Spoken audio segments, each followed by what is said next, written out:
Hello, everyone. So happy Holy Week. This is Wednesday of Holy Week, and it's often called Spy Wednesday because on this Wednesday, Judas decides to betray Jesus. And there is a reason why he decided that, why he came into agreement with the devil. Okay? So, yeah, the devil does not like Jesus, we know. And for Judas to come into agreement with the devil, there must be a reason why Judas decided that. And this is why. So in the Gospel of Matthew, okay, chapter 26, verse 6, where Jesus was anointed at Bethany by Mary of Bethany. And it says right here, verse 6, now when Jesus was at Bethany in the house of Simon the leper, verse 7, a woman came up to him with an alabaster flask of very expensive ointments, and she poured it on his head as he reclined at table.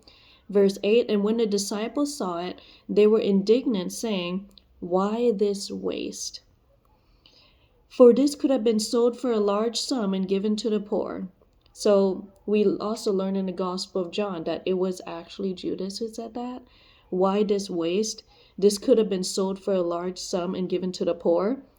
And then verse 10, but Jesus, aware of this, said to them, why do you trouble the woman? For she has done a beautiful thing to me. And verse 11, for you always have the poor with you, but you will not always have me. In pouring this ointment on my body, she has done it to prepare me for burial. And verse 13, truly I say to you, wherever this gospel is proclaimed in the whole world, what she has done will also be told in memory of her. And then we go down to verse 14. Then one of the 12, whose name was Judas Iscariot, went to the chief priests, and this was on that Wednesday, verse 15, and said, what will you give me if I deliver him over to you? And they paid him 30 pieces of silver. You see the 30 pieces of silver. Oh, wait, let me read verse 16 first. And from that moment, he sought an opportunity to betray him. So now we go to the 30 pieces of silver. This is not random. It's a fulfillment of prophecy. And we know Jesus, he fulfills like all the prophecies regarding the Messiah, which is how we know he is the Messiah. He has fulfilled all the prophecies. And if you go here to Zechariah, Zechariah, the same book that talks about Jesus riding in on a donkey. There is more. Let's go to Zechariah right here. So in the book of Zechariah, verse, let me read it here. Verse 12, chapter 11, verse 12. Then I said to them, if it seems good to you, give me my wages, if not, keep them. And they weighed out my wages, 30 pieces of silver. Verse 13. Then the Lord said to me, throw it to the potter, the lordly price at which I was priced by them. And so I took the 30 pieces of silver and threw them into the house of the Lord to the potter. You see? And so they considered their Lord to be worth 30 pieces of silver. And God, of course, in verse 13, he's just flabbergasted. He's like, what in the world? Throw it to the potter. The lordly price at which I was priced by him, 30 pieces of silver. And yeah, it was really sad. Oh my goodness. You could feel God's heart in that verse. Like, wow, that was really, really sad. And then you go to the Gospel of John here, which shows very specifically. So yeah, where Mary anointed Jesus at Bethany. And then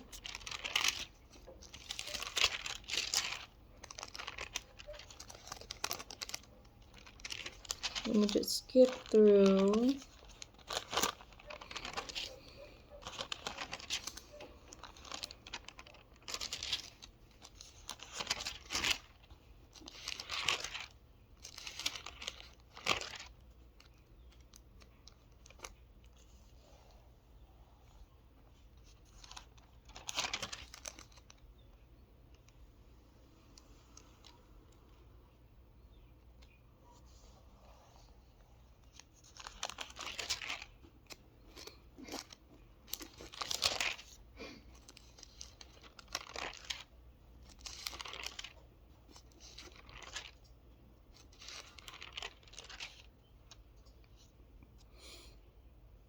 All right, let's continue here.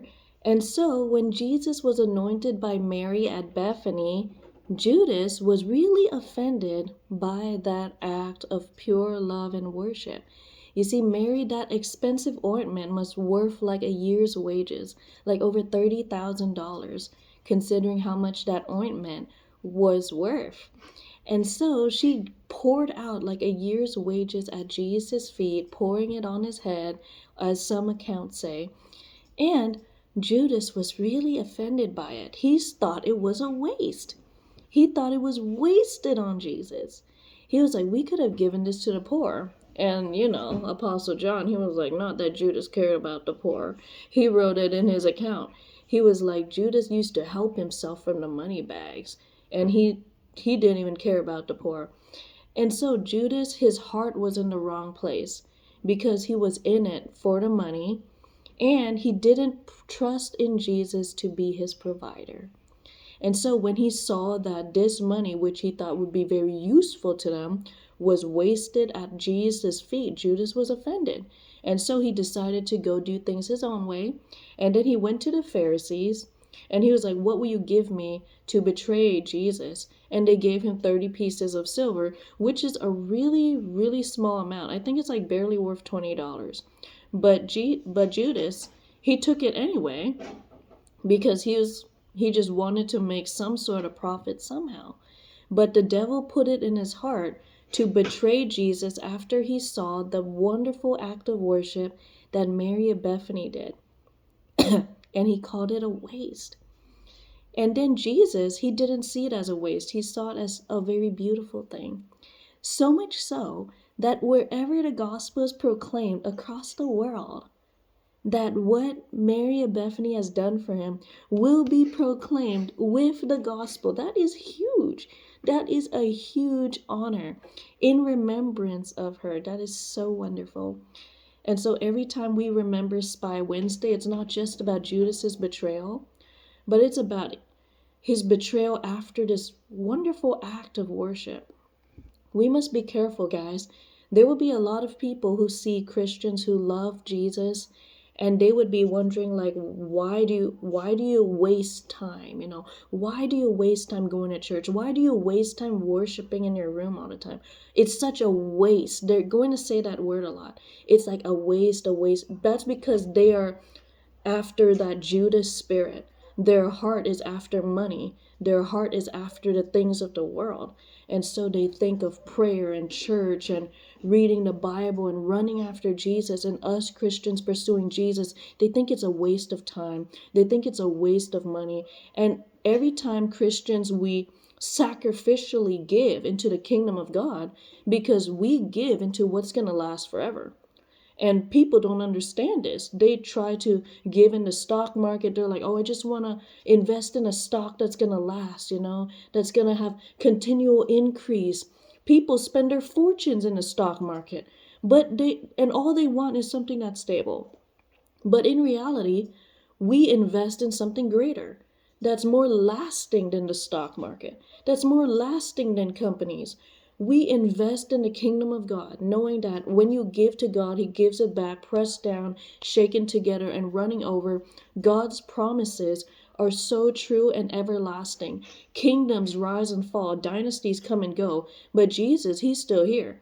He is still alive and he's still king. Look at Caesar, guys. Caesar used to be called the son of the divine, the son of heaven, blah, blah, blah, all those blasphemous names. And now the only thing you know about Caesar is Caesar salad. So yeah, well, guess what? Caesar is a salad. Jesus is king. He is still king, guys. So yeah, we must realize that what we do for Jesus, even though the world sees it as a waste, they're like, oh, why do you spend like so much money at the church just lining the pockets of the pastor? No way.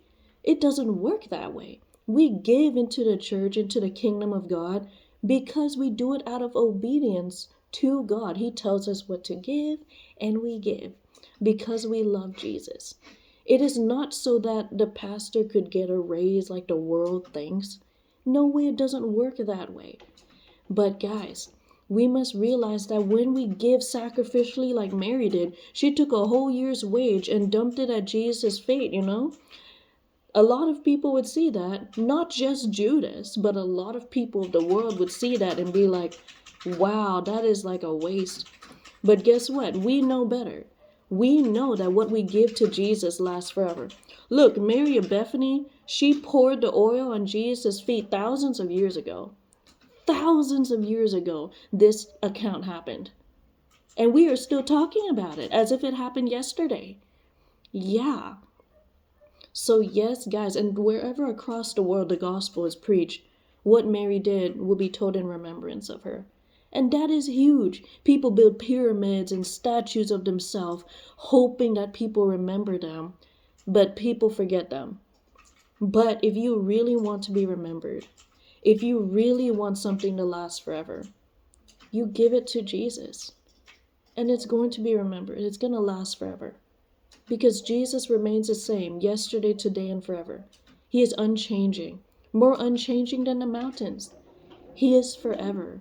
And I want you guys to know that on this Spy Wednesday, on this Holy Wednesday, which is not just about Judas's betrayal, but also about the difference, that stark line that's between people who are pursuing Jesus and people who are pursuing the world and the devil. People who are pursuing the world and the devil are going to be like Jesus. Going to be like Judas. They're going to call it a waste. But people who are pursuing Jesus, they know that this is going to last forever.